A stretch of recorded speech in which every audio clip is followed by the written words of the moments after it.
做自己係咩嘅意思。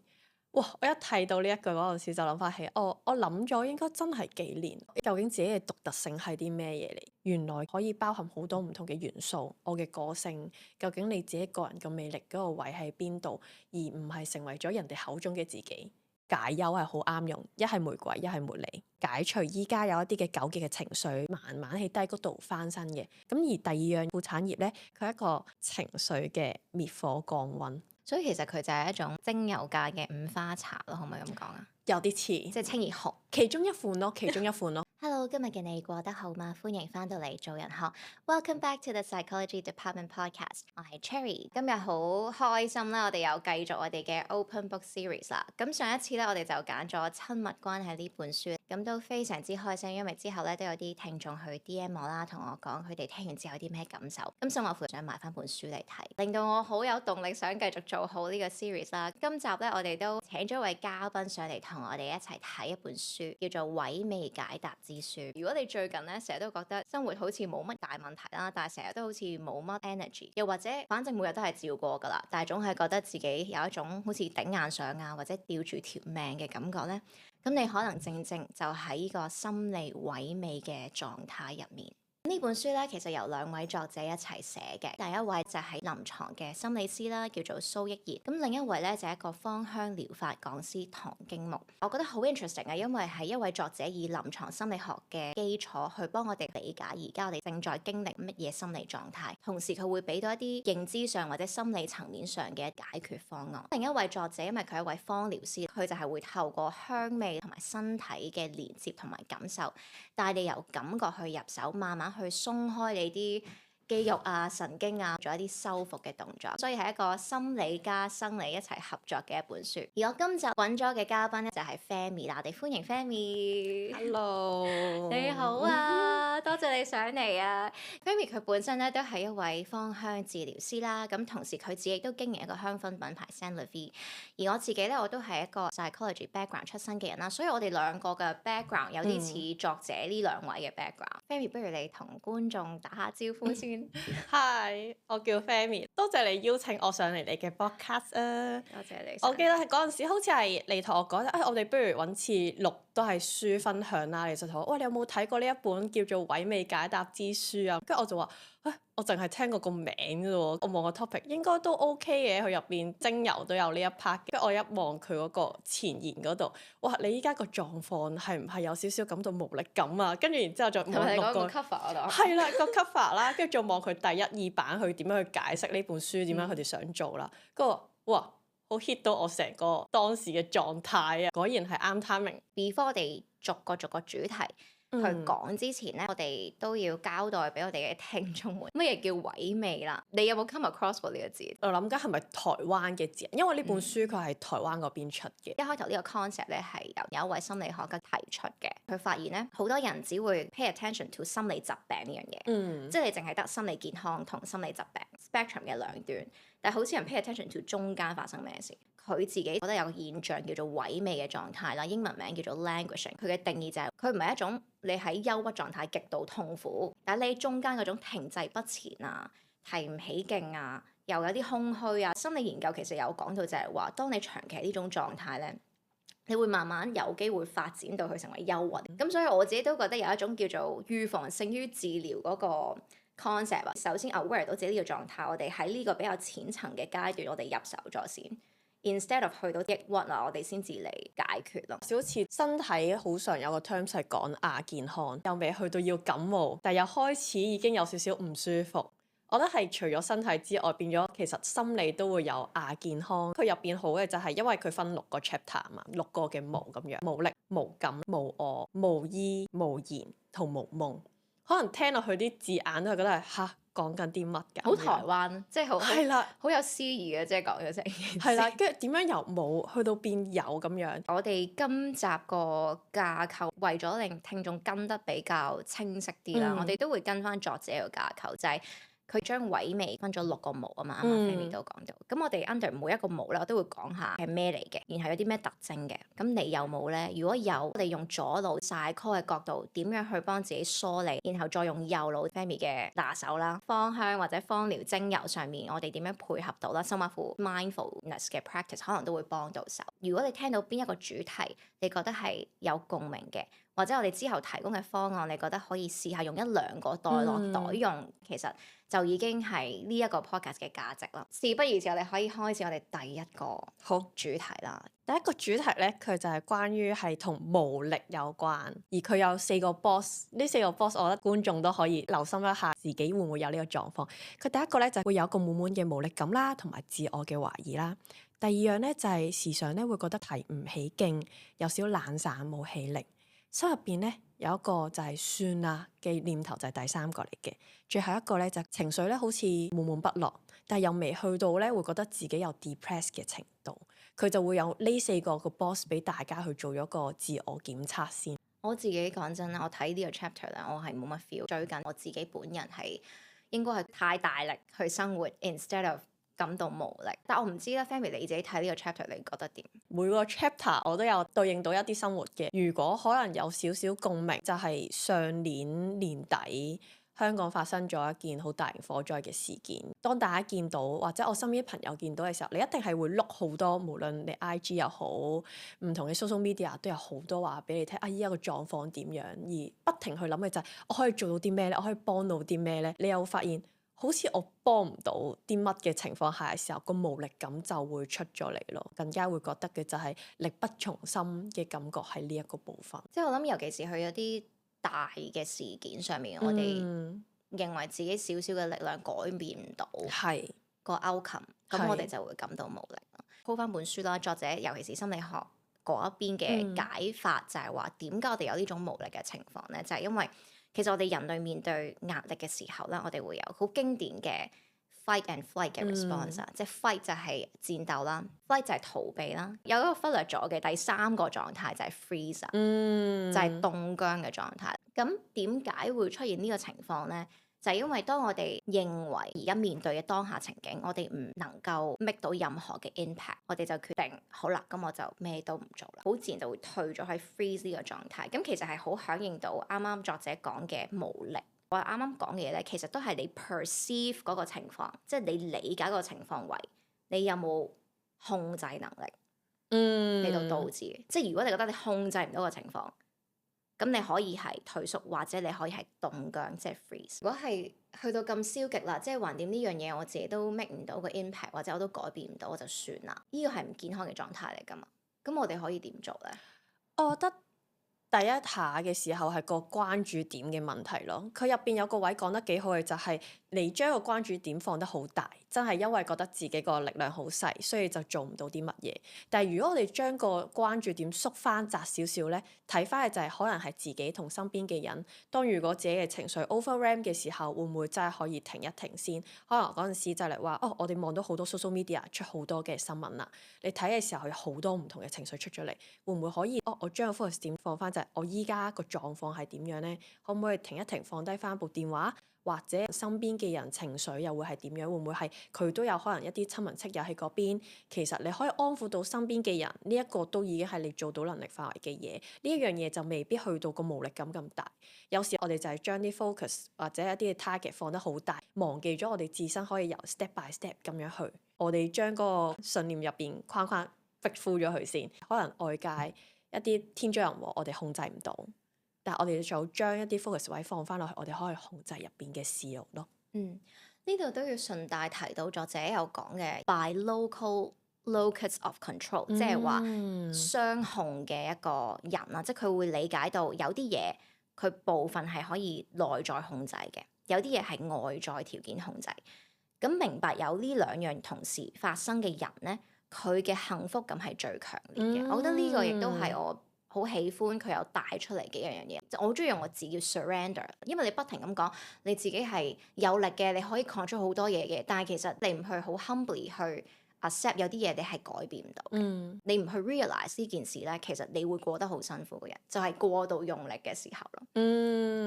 我覺得呢個就係有少啱啱所講嘅就係留有灰色地帶，保持有彈性咯。佢去到右腦嗰邊咧，佢一開頭係叫大家留意咗身體先嘅。我反而想最簡單先，不如留意咗呼吸先啦。我哋成日都話人冇呼吸咁就係拜拜咗啦。我哋日常生活有機會就係因為焦慮、因為緊張而我哋都忘記咗呼吸。咁所以呢個我覺得係都可以同觀眾大家一齊玩下。有個咧叫做444呼吸法。OK，係啦，就呢個就係 box breathing 呢一樣嘢咁樣啦。咁如果本身啲聽眾有用開精油嘅，其實你都可以係擴住香聞住咧都有用嘅。呢樣嘢我都要科普少少小知識先。芳療嚟講，我哋就係講緊人係五感，有聽覺、視覺、嗅覺、味覺同埋觸覺。我哋唯一咧得嗅覺呢一樣嘢咧係可以唔經過一個嘅轉接站而直入到我哋嗰個大腦嘅邊緣系統。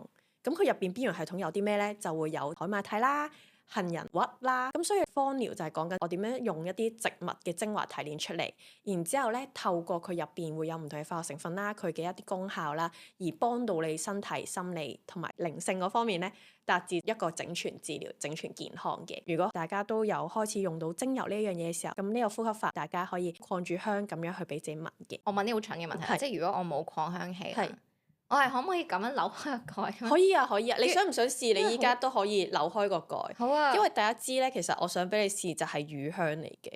可能我哋成日話係嗰個，因為我哋成日話咧瑜伽嘅時候話，或者咧係要做一啲 meditation 嘅時候先用乳香。但係我覺得乳香點解佢會咁好用，就係因為佢有安神嘅作用。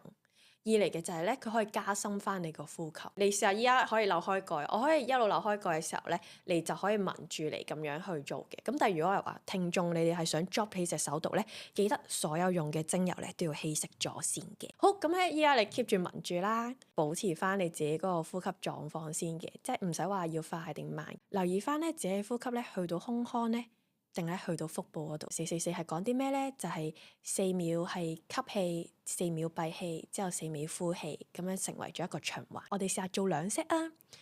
咁我哋試下一齊咧，就係吸氣2、3、4，閉氣2、3、4，口呼2、3、4，閉氣2、3、4，大啲深吸呼，深一吸2、3、4，閉氣2、3、4，口呼2、3、4，閉氣2、3、4，之後慢慢咧去咧放緩翻你個呼吸，然之後咧再慢慢咧去，我哋又繼續翻我哋嘅 broadcast 啦。好香喎，唔係講笑。係乳香其實係幾舒服嘅，就係我哋成日話乳香佢帶有安神嘅效果咧，因為佢有少少帶有木質調嘅。乳香佢係一個樹枝，枝係脂類，就係脂肪嗰個脂，佢係有本身一棵樹，佢受咗傷，再康復完之後佢結嗰個嘅咧，就係乳香其中一個嚟嘅。有分好多唔同嘅樹嘅部分咁去提煉出嚟，咁乳香咧佢係屬於樹脂類嗰個提煉嘅。係，希望呢個呼吸法其實可能444 totally 夾埋都係12秒，你可能做3、4 set，其實你可以係搭緊車嘅時候啊，去 meeting 之前啊，你都可以咁樣去放緩翻個呼吸咧，你係可以減低翻一啲嘅焦慮嘅情緒或者緊張嘅情緒咯。我係覺得有一種好似兩個狀態啦，一係你就好似嗰個氣球就嚟爆啦，咁然後佢幫你鬆翻個空間。又或者係當你好似一個氣球咁，已經去萎縮到一個狀態，啲嘢揦住晒一齊，佢幫你噴翻啲氣入去咯。觀眾們如果做完咧，都可以話我知大家感受如何啦。好，我哋落到去無感下一個主題啦。無感係啲咩嚟咧？無感呢樣嘢，我記得係好似問完你嘅時候咧，你話係有 feel 嘅，又係有4個 box 咯。咁聽眾就可以留意翻呢4個 box 啦。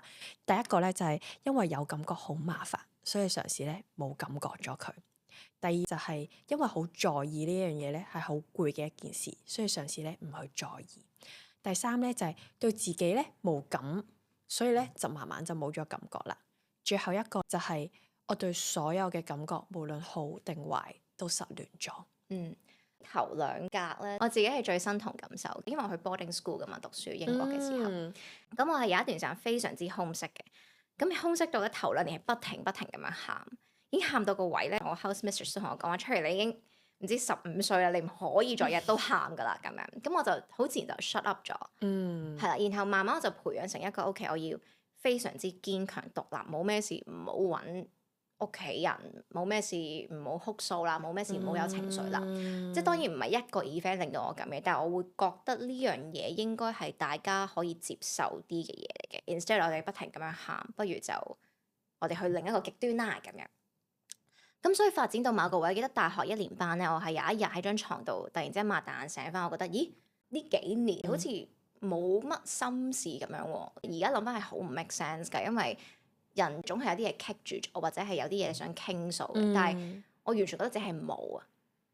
係啦，呢個就已經係第4個添咯，就係你無論好定壞都好，你直接已經將感覺失聯咗。呢樣嘢係好大鑊嘅，因為最恐怖嘅唔係你麻木咗，而係你連自己麻木咗你自己都唔知。你將所有情緒掃咗個地氈底咧，你係有一日要還翻出嚟嘅，所以建議大家唔好學我。上次我哋開會 family 都有講，咁最後點啊？咁你最後點解而家會冇以前咁極端？咁原因係因為我條橡筋終於爆咗啊嘛，因為我壓抑咗咁多年嘅情緒，有一刻爆咗 in the form of 暴食嘅情況啦，又或者係有啲 depressed 嘅情況啦。即係身為過來人，我想大家都有呢個 alertness，就係人係一定有感覺。咁所以當你覺得冇感覺嘅時候，點解會發生呢件事咧？我覺得你呢樣嘢都勾翻起我，就係以前咁啱就有 friend 俾我試下，就係 art therapy 藝術治療嗰陣時啦，我先會發現我都有試過冧咗情緒，但係我不自知嘅。每一次形容一啲嘅事件，兩個治療師都問我：咁你個感受係啲乜嘢？我好順其自然地係複述件事啦，一直都帶入唔到落去我自己情緒嗰度。嗰陣時先發現就係，原來我係唔係好識得表達情感喎？原來我對於情緒呢樣嘢，我好似變得冇感覺咗喎。無論書都好啦，或者嗰陣時治療師佢哋講一樣嘢，我覺得係都幾 hit 到我，就係佢講一句就係試下用另一種方式，勇敢地去擁抱感覺，無論好定壞都好。你去俾自己去感受咗一下先，呢一樣嘢都係慢慢將個人解凍翻咯。之後先發現，原來有好嘅感覺我可以講出嚟，壞嘅感覺都可以照講，其實冇問題嘅喎。書入邊就有個叫做暴怒不反應，叫做 exposure therapy。嗰陣時我睇本書啦，就覺得哇，好似有啲暴力。NLP 都有講嘅，就係你有邊一樣恐懼，你只要去直視佢，然後你唔俾任何反應佢。咁你慢慢自然咧，你就 OK 噶啦。即係你對件事，對於恐懼嘅位，你可以接納咗佢。跟住嗰陣時，我就覺得係好似太過暴力喎。當然我知有啲人識用嘅，咁但係我覺得可唔可以用翻又老少少嘅，就係好常有人講嘅 terms，就係正念。呢個正念咧，就係我刻意將注意力 focus 翻喺依家呢一刻，同埋去覺察翻咧外邊發生緊啲乜事，自己內在有啲咩感受、想法。與此同時，你經歷呢一堆嘅嘢咧，係唔着任何嘅批評，又唔貼上好定壞嘅標籤，而呢一樣嘢咧就話俾佢聽，如是地發生緊啦。手頭上都可以俾你去玩下，有2隻精油咧去俾你揀嘅，咁你可以去盲測下，你去聞下2款嘅精油，你會覺得邊個有感覺啲？當人無感嘅時候，反而諗嘅就係有冇揾翻一啲身邊嘅嘢去令翻自己有多少少感覺先呢？我啱啱聞咗第一支係 Jasmine 啦，係即係茉莉啦，然後第二支係苦橙葉。苦橙葉。你邊一隻？我想講，本身我以為會對茉莉係有 feel 啲，因為我係中意呢種味噶嘛。其實我媽都好中意啦，但係我頭先聞個苦橙，我係 oh shit， 我係中意呢個噶。茉莉嗰隻咧係作者喺書入邊有揀到一支嚟嘅，苦橙葉係我揀俾你嘅。點解咁講咧？點解你揀呢個俾我嘅？我哋成日講咧，有2支精油解憂係好啱用，一係玫瑰，一係茉莉，即係去到一啲比較好 depressed 嗰啲情況啦。你意思係我冇憂咩？唔係呢個意思，而係第2樣嘢，你會比較適合你依家多啲嘅，係啦。咁茉莉咧係講緊點樣去解除依家有一啲嘅糾結嘅情緒，慢慢喺低谷度翻身嘅。咁而第2樣苦橙葉咧，佢係一個情緒嘅滅火降溫。點解咁講咧？佢可以幫人哋咧去收斂翻一啲比較嬲嘅情緒嘅。我哋成日話苦橙葉，佢一支好有趣嘅精油嚟嘅，因為咧佢係一棵苦橙樹上面，佢可以結到3款嘅精油。一款咧就係苦橙金骨類嘅，第2款咧就係啱啱你依家聞緊嘅苦橙葉，第3款咧就係橙花。而我哋成日講嘅就係苦橙葉嗰個苦咧，就有少少似咧幫你去清熱、佢咧將你平息你本身依家嬲緊嘅情緒，可以啱就係當你有一啲情緒波動啦，同埋咧開始咧因為皮膚因為情緒而生痘痘嘅情況時候咧去用嘅。唔係點解咁樣講咧？即係我勁中意隻味啦！突然之間，而家記住佢先。係咪幾有趣咧？ Petite Grain Leaf Essential Oil。因為茉莉嘅就係當你真係可能有機會冧咗嘅時候咧，你攞嚟去做喚醒自己嘅感官知覺咧係幾好用嘅。咁當然我覺得呢一刻因為你冇毛巾啦，反而嘅就係可能係安撫翻一啲自己有嘅情緒咧，咁嗰款可能會啱你多啲嘅。最近我覺得係比較容易 irritated， 會容易猛憎，因為太多嘢做，太多嘢 going on 咧，覺得哇好多雜聲，好似開咗100個 speaker 喺你個耳仔咁樣。同埋都係真係心火盛啦，即係 by the way 聽緊嘅可能唔為意，但係其實我係生咗幾粒暗瘡啦，which 令到我更加燥底。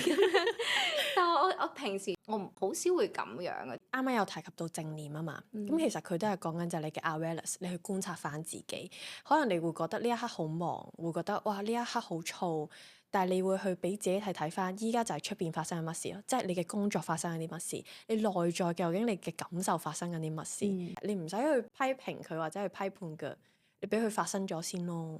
所以其實佢就係一種叫做精油界嘅五花茶咯，可唔可以咁講啊？有啲似，即係清熱學其中一款咯，其中一款咯。咁因為其實有好多精油都有類似嘅，但係我就每一個芳療師有佢自己特定中意用開或者係特別擅長嘅一啲嘅精油，咁所以今次就會介紹咗呢一隻俾你。好啊，多謝，完全係謀緊自己福利啊！做呢個 podcast。好，我哋落第3個毛啦，就係無我啦。作者有講到4個特徵啦。咁第一個咧就係，如果你覺得自己喺度原地踏步啦，有種停滯感啦。